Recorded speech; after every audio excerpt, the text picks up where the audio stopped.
ஃபீபாவின் இணையதள நிகழ்ச்சிக்கு உங்களை நாங்கள் வாழ்த்தி வரவேற்கிறோம். இந்த நாளிலே கூட நம் அதிலே ரெவரண்ட் ஜான் நெல்சன் அவர்கள் வந்திருக்கிறார்கள். பெரிய ஒரு மகிழ்ச்சியான காரியம். இவரை குறித்து சொல்ல வேண்டுமென்றால், குன்னூரில் உள்ள பேப்டிஸ்ட் திருச்சபையில் போதகராக ஊழியம் செய்து வருகிறார். ஐயா, உங்களை நாங்கள் வாழ்த்தி வரவேற்கிறோம். மிக்க நன்றி ஐயா. இந்த நாளிலே கூட தனித்திரு விழித்திரு, பி அலோன் ஸ்டே அவேக், இந்த தவக்காலத்தின் முக்கியத்துவம் குறித்து நாங்கள் கலந்துரையாட இருக்கிறோம். நம்ம நிகழ்ச்சிக்கு நேராக போவோமா ஐயா? நன்றி ஐயா, தேங்க்யூ ஐயா. உங்களிடத்துல முதலாவது நான் கேட்க விரும்புகிற கேள்வி, இந்த தவக்காலம் என்றால் என்ன? தவக்காலத்தின் போது மக்கள் செய்ய முயற்சிக்கும் சில விஷயங்கள் என்ன? கொஞ்சம் விவரமாக சொல்ல முடியுமா? ஆண்டவராகிய இயேசு கிறிஸ்து நாமத்தில் ஃபீபா இணையதள வாசகர்கள் அனைவருக்கும் வாழ்த்துலையும், இந்த வாய்ப்பை கொடுத்த ஃபீபா நிர்வாகத்திற்கும் நன்றி செலுத்த கடமைப்பட்டிருக்கிறேன். லெந்து காலம் அல்லாவிட்டால் தபசு காலம் என்று அழைக்கப்படுகிற இந்த காலத்தை குறித்து நாம் முன்னுரையாக சொல்ல வேண்டுமென்றால், லெந்து என்பது வசந்த காலத்தினுடைய அறிகுறியை குறிப்பது. அதாவது துளிர்விட்டு இலை வந்து கனி தோன்றுகிற காலமாக, அப்படிப்பட்ட ஒரு அடையாளத்தை உடைய காலமாக வசந்த காலம் என்ற அடிப்படையில் லெந்து நாட்கள் என்ற பெயர் இதற்கு சூட்டப்பட்டிருக்கிறது. சபை சரித்திரத்தில் ஏறத்தாழ கிபி 313 இந்த ஒரு நிலை அனுசரிக்கப்பட்டு வருகிறது.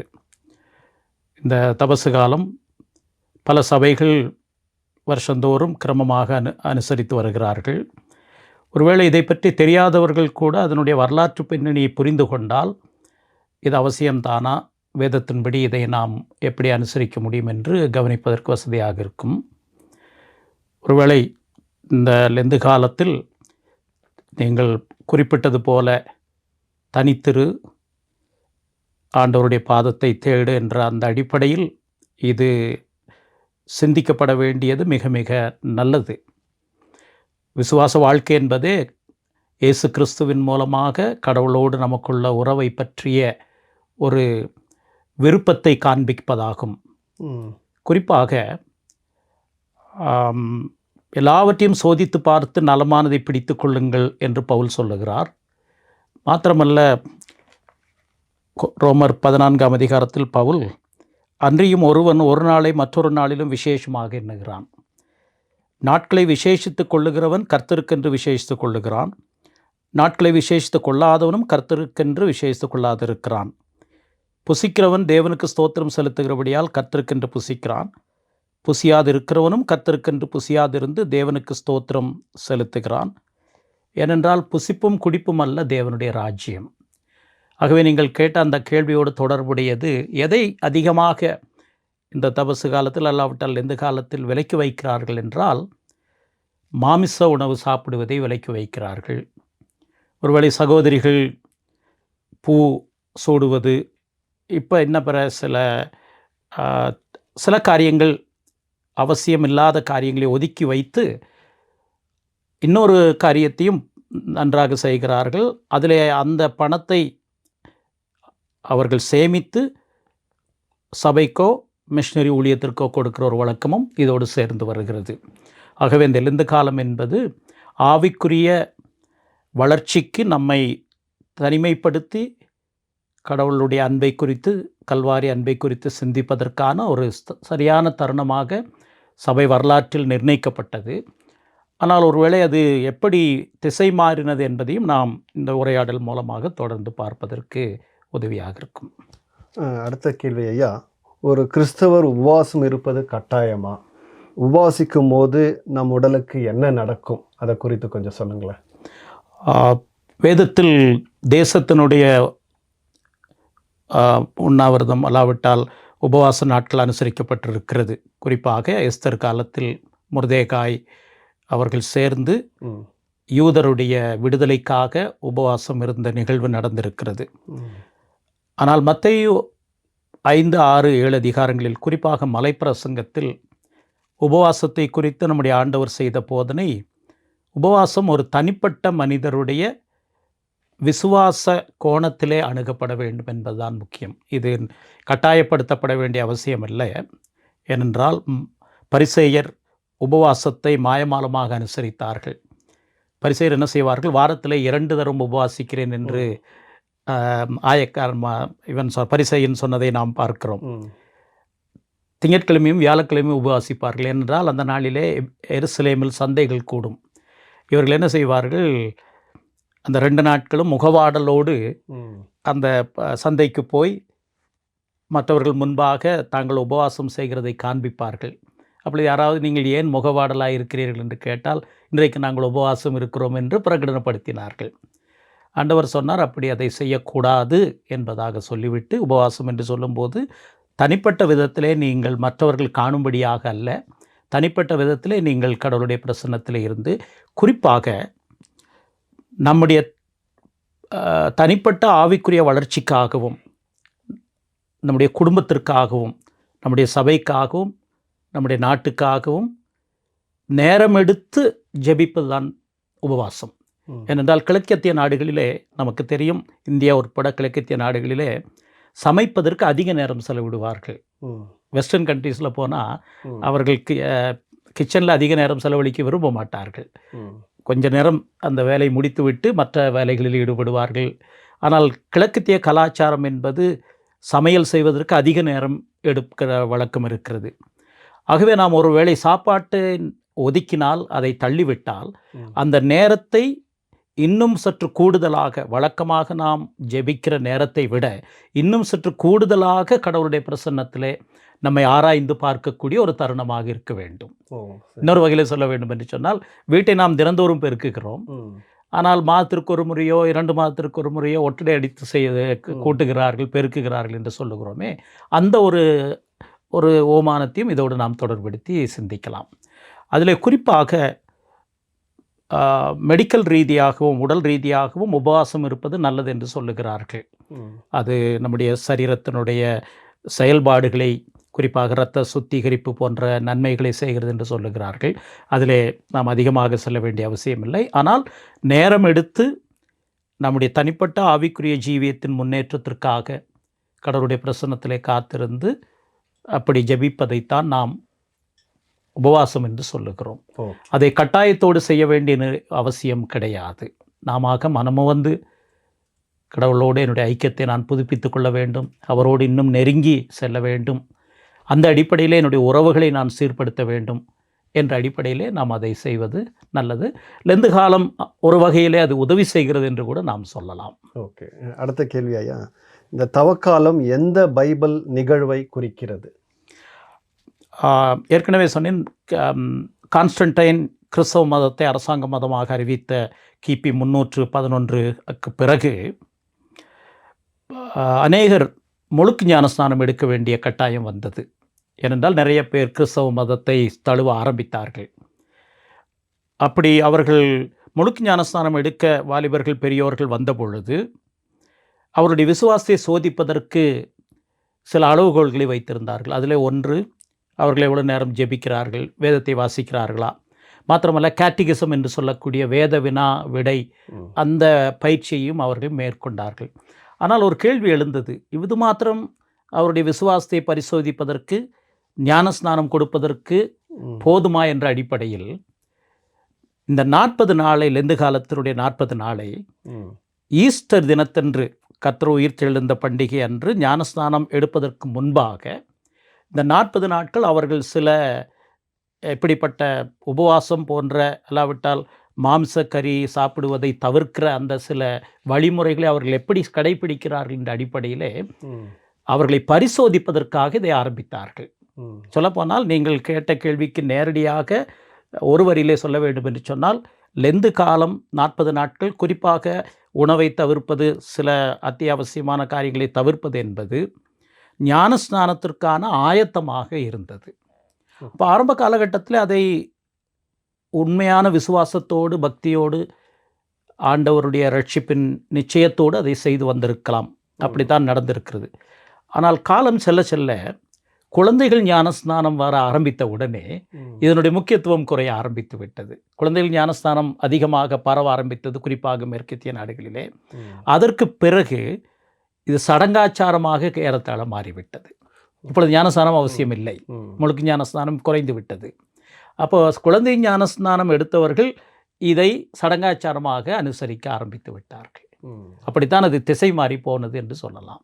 ஓகே, அருமையாக சொன்னீங்க. அடுத்த கேள்வி, மற்ற நடைமுறைகளைப் போல எல்லா தேவாலயங்களிலும் தவக்காலம் ஏன் பின்பற்றப்படுவதில்லை?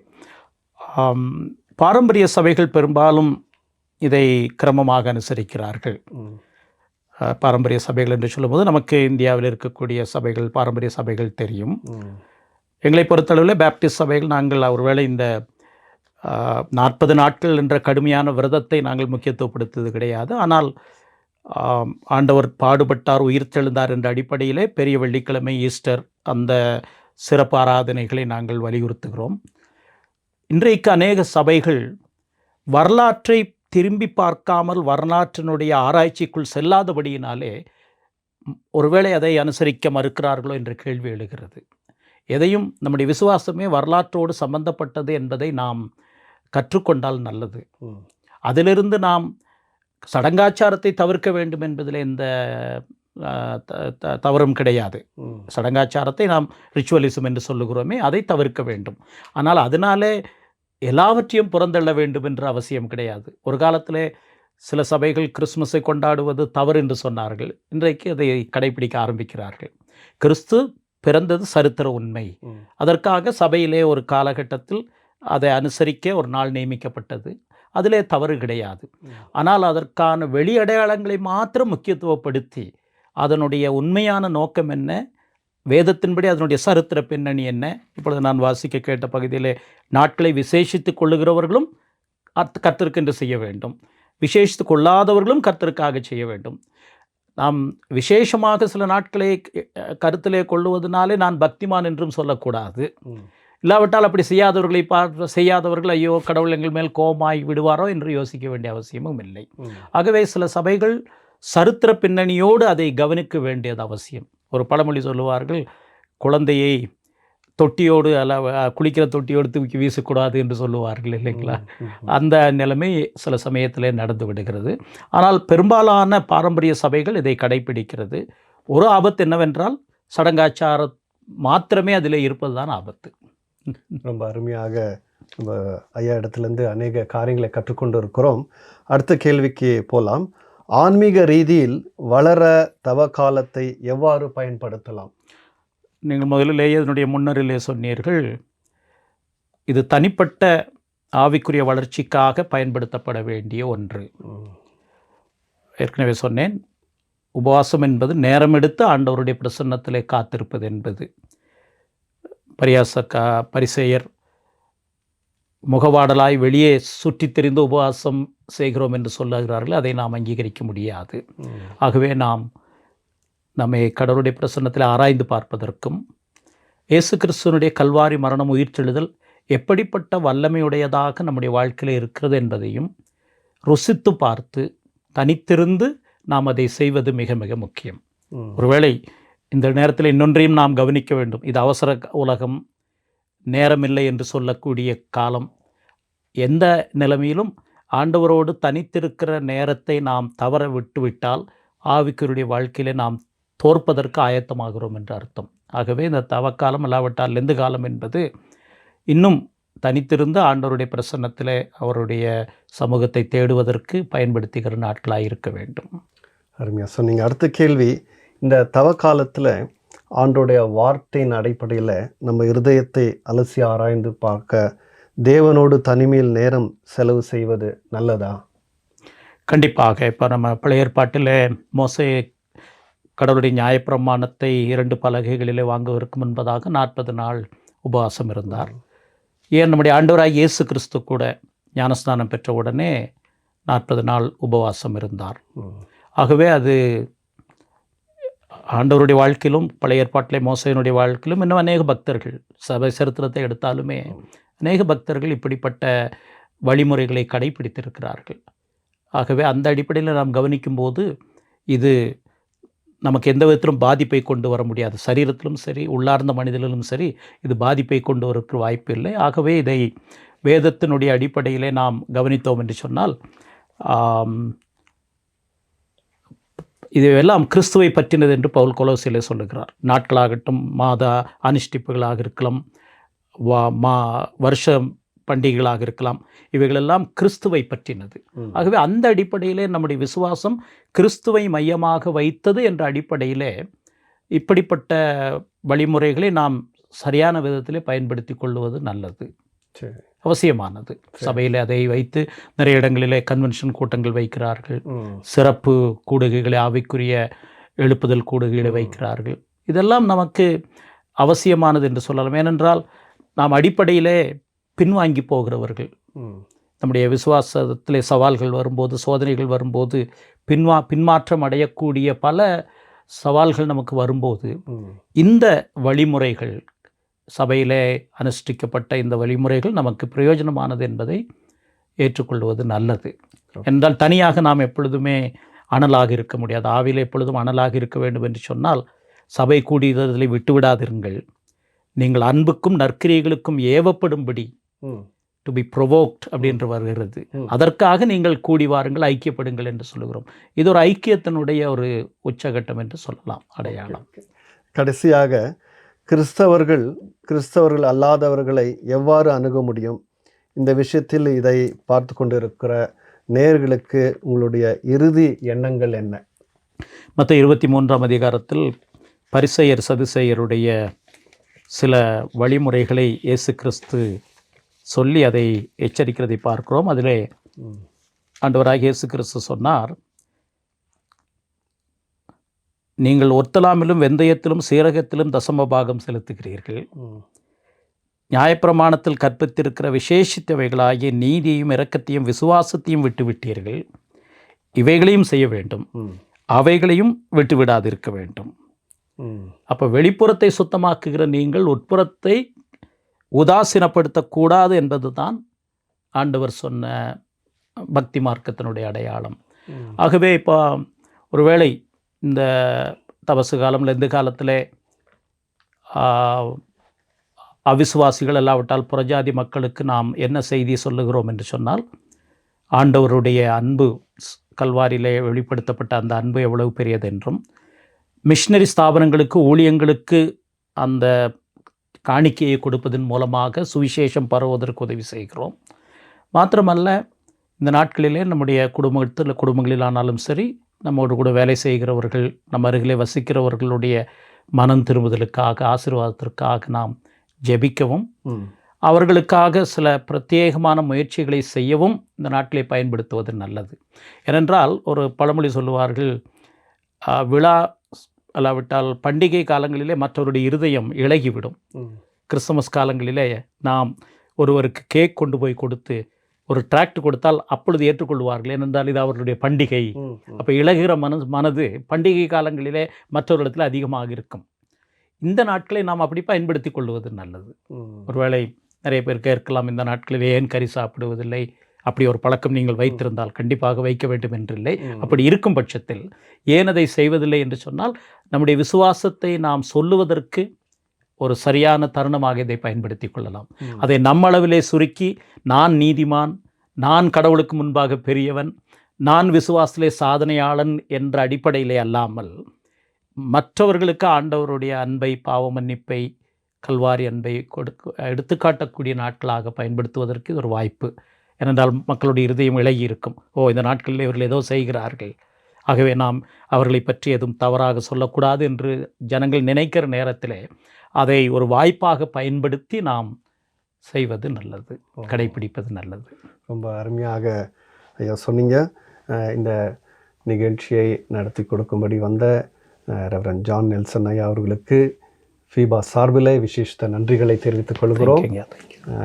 நேயர்களே, உங்களுடைய கருத்துக்களை info@fibaonline.org நீங்கள் தெரியப்படுத்தலாம்.